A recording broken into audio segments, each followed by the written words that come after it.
every time we go to Tri-City, we take stuff from them, and you have to do that. You can't just think that you're 100% perfect and you're doing everything right, or you're just not going to grow. And by the way, speaking of the Midwest and speaking of the Gundakers, our thoughts and prayers are also with the folks at Lucas Oil Raceway in Wheatland, Missouri. Monday night tornadoes, possible tornadoes. It looked that way.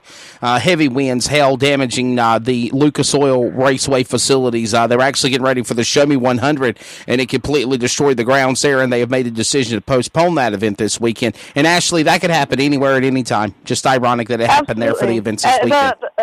Promoters' biggest problem is weather. It's so hard, and people want to get online and complain if they cancel and it's not raining, or they didn't cancel and it's raining.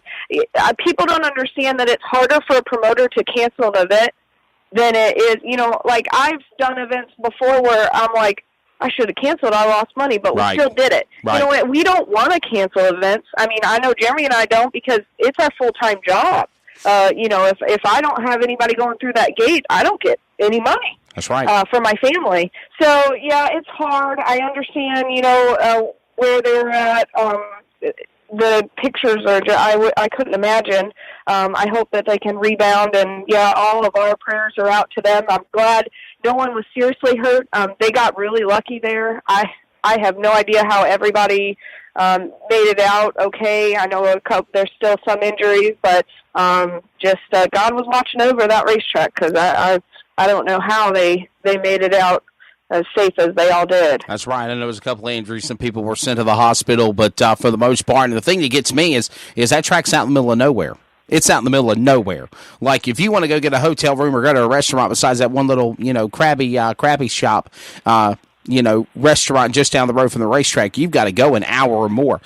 So again, it's been a tough couple of weeks for Missouri. We lost Mike Mittler. That was he's been really dear to our heart. One of our sponsors that's been behind us for years since we started, and he actually gave my dad a shot, and actually my brother a shot in the truck series. So it's been a rough couple of weeks for the Midwest. So, that's our home. So Jeremy and I both. So prayers go out to everybody in Missouri and Illinois. They're still battling some storms. So. All right, Ashley, going to put you on the spot. Who you think's going to win the Speed 51 Open tonight? I don't know. The Papa boys, they got experience at Millbridge. They're fast every week.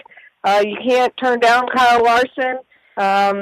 Depending on if he decides he's tried to take my back row bonus twice and wrecked early, so that's right. Hopefully he just stays out front. And, I can't go against my brother and Max McLaughlin in the Phantom carts. And I've got QRC carts, Phantom carts, SKE carts. I mean, it's just amazing how many kart chassis companies can be so competitive all at the same time. So it's up in the air. I don't know. Let's go against Kyle Larson just because he's NASCAR. Let's give it to one of my little ones. There you go. So, Max McLaughlin or Carson Kvapil. How about that? There you go. And what a great show his brother, Caden Kvapil, put on last night. I mean, he comes so close to winning over Magic and, of course, Kyle Larson there. He had such a great run going for him. I thought Caden was going to win the thing. And overcorrected and lost it, looked like. Got to keep his head held high. I mean, there's no reason to be upset about that last night. So he'll rebound and he'll be fast. He was fast at the KKM too. Was pretty close to a win out there. So Caden, Carson, Kvapil, they're ones to watch, and I'm grateful to have them here every week racing on Wednesday nights. Well, Ashley Burnett, thank you so much for taking your time to join us on Finish Line, the Speed 51 Open tonight. Real quickly, before we let you go, throw out all the details about this evening. Yeah, just come on out tonight. We got the heat races for all the open divisions, and then their B mains and A mains, and then the intermediate class. They will be out there. They're the 250s. They'll run their full show, so they'll qualify heat race and feature as well for $500 to win. Of course, the main event is $5,151 to win, and $25,000 back row bonus if somebody decides to go to the tail and race their way to the win. And I got lap sponsors, so it's another $12.50. Every lap you lead is $25. That's awesome. If you lead every lap, you get over $1,000 extra. So basically, if you do the math, there is an opportunity for one driver to pocket almost $31,000 in the Speed 51 Open tonight. Yep.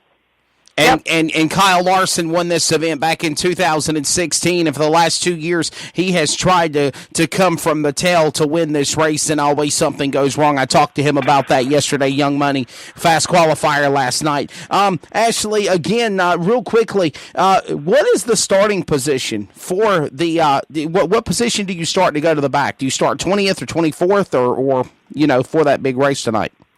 It'll be 24. Okay, so it is 24 spots. Gotcha. There is, obviously we start from the front to the back. Only certain amount of people back can choose to go to the back. Usually we don't have to go no farther than the front row or second row, and there's somebody that takes it. So obviously somebody that's starting last can't choose to go to last, so it'll be the front couple of rows is the only ones that get to choose if they want to go to the back. And it will be something to watch tonight as well on Speed 51 pay-per-view at speed51.com, and I'm looking forward to working with MAV TV for the pits. And Ashley, we'll get all this equipment packed up when we get off the air, and I'll see you at Millbridge here in a little bit, dear. Thank you for your time.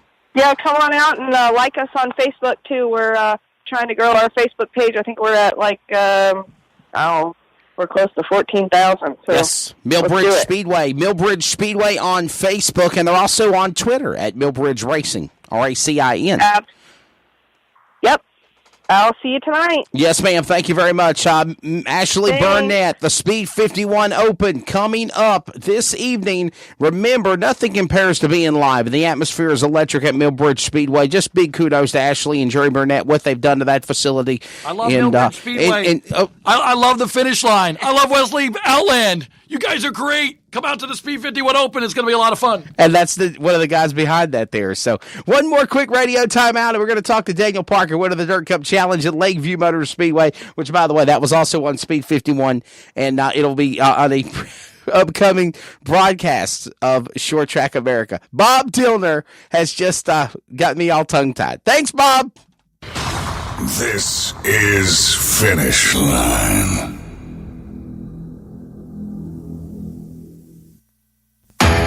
CrateInsider.com is your one source for crate racing tech and more. Whether you currently race with a crate engine or you are thinking about getting into the sport, our website has what you need. CrateInsider.com has tech videos, interviews with experts, and the best products in the industry.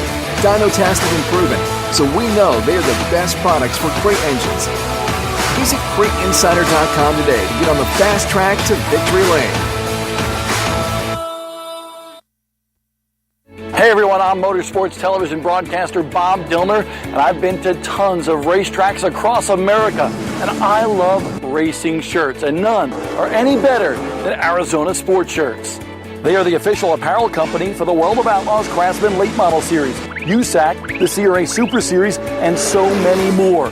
Whether you're a weekend warrior or a professional F1 racer, they have custom-designed race shirts just for you, and tons of other products as well. Check them out at ArizonaSportShirts.com or call them at 1-800-922-9918. Mention my name, Bob Dillner, and get $100 off your first order of 300 pieces or more. Arizona Sport Shirts, the original racing shirt.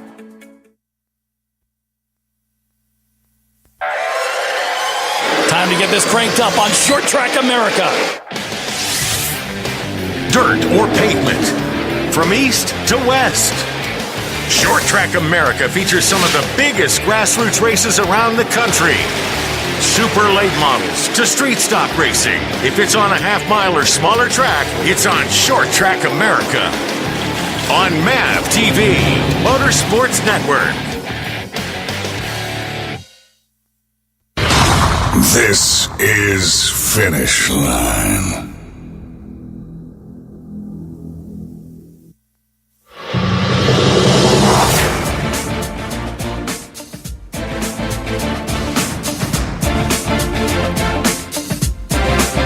Three guests down, one to go. Welcome back to our May 22nd edition of Finish Line. Fox Sports Radio, Community Radio Network, iHeartRadio, TuneIn Radio, iTunes Radio, Tuned In, Spotify, and Spreaker now. All of your outlets have you covered for the podcast. All you have to do is simply put in hashtag finish line, and you can check out this show when it goes off the air, live as it is now, or previous shows of the past since February. I'm your host, Wesley Outland. Also, thank you to, again, executive producer Trey Snide. Thank you also to Bob Dillner at Speed 51 Network headquarters in Concord, just outside of Charlotte Motor Speedway, for letting me set up. Been working with him for the last couple of days, working with him with Speed 51 coverage, Morning Bull Ring, broadcast, MAV TV. Just so blessed with the relationship that I've got working with Bob Dillner since January, and that has came off of the relationship that I had with Mr. Ron Barfield at Dillon Motor Speedway in Dillon, South Carolina, for hooking me up with him doing the New Year's Bash. I know that the old cliche is, you can get somebody to that next level, but it's up to them to keep it going, and I know that I've done that, but it's also a big thanks to Ron Barfield. And by the way, they got a big race coming up at Dillon Motor Speedway this upcoming Saturday night, $5 fan appreciation. And kids get in absolutely free at Dillon Motor Speedway. $5 appreciation night, the Gone But Not Forgotten 300, late models and more at Dillon Motor Speedway. We're going to go back to the phone lines now, and we are going to get our final guest on the program. And that is, of course, going to be the driver of the car number 10 modified out of Grays Creek, North Carolina, getting a big win, the biggest win of his modified career. It came at Lakeview Motor Speedway this past Saturday night at the Open Wheel Madness sanctioned event for the Dirt Car Racing Dirt Cup Challenge Series. Their next race, by the way, will be June the 8th at Fayetteville Motor Speedway, a track that this gentleman knows very well. You've also got the Modified Mega 100 going on at Tyler County Speedway next weekend, another big modified race, one of the biggest races on the East Coast, and another big show, of course, at Lakeview last Saturday night. I was a part of that with Speed 51 Network on Thursday and Friday before hightailing it to Bulls Gap, Tennessee, only to go to a race to get rained out, and I was so mad because I'm watching the pay-per-view, and they're racing in Lakeview, and I'm thinking to myself, darn it, I should have just stayed down there. But anyhow, when it was all said and done, the $3,000 champion was the driver of the number 10 modified out of Grays Creek, North Carolina, Daniel Parker. Daniel, welcome to Finish Line. Good afternoon. Good afternoon, sir. Hey, buddy, so talk about your big win on Saturday. That had to have been special. I know that the track conditions were not pristine. They were different than what they were on Thursday for practice. The race Friday obviously was different than Saturday. It just seemed like you had a dominant modified car, and you should. You've raced at County Line. You've raced at Fayetteville. You've raced at Dublin. I've known you for many years, but that had to have been a special moment for you Saturday night at Lakeview. Yes, sir. It was definitely a big win for us. We kind of kept up with the track and kind of seemed to stay a step behind all weekend, and having to work Friday kind of put us behind the 8 ball, and I think we kind of woke up Saturday morning with our heads on straight and got it going in the right direction. Just talk about, so obviously you struggled a little bit during practice on Thursday. It looked like it, I could tell from being in the pits. Friday's race did not go the best way that you wanted to. What did you and the crew talk about to prepare for the race on Saturday?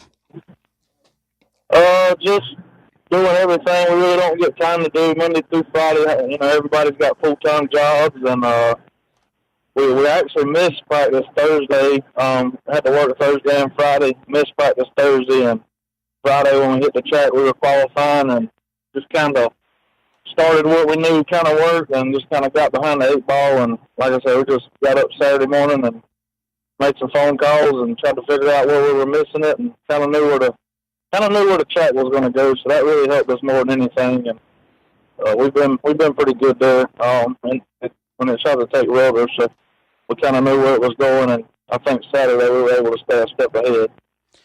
Let's get to know Daniel Parker on Finish Line a little bit more, better acquainted. Talk about your racing resume and why you enjoy racing modified so much. Well, my dad and my brother Chris, they both, race modifieds, and Chris kind of got me into it a couple years back, and just something to do on the weekends. excuse me, it just all these NASCAR guys kind of make it tough. So it really makes it really good competition to be